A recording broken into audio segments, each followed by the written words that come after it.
నీలాంటి పోరి పక్కింట్లో ఉంటే పాడైపోతాడు. పచ్చి పిందటి వాడు నీ జుబు సోకి పండిపోతాడు.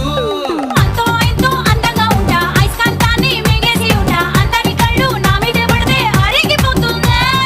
అక్కడ ఇక్కడ ఎవరికంట ఎక్కువ నువ్వు చెప్పవే గుంట. నీకంత సీను సినిమా లేదు తెలుసుకోమన్నా. ఓలమ్మో ఈడెక్కడోడే నా నెత్తికెక్కి తైతక్కలాడే, ఏ మాట అన్నా వేడెక్కుతాడే, వీడి జోలికెళ్తే ఇప్పు మోత మొగుడే. అయ్యో పాపం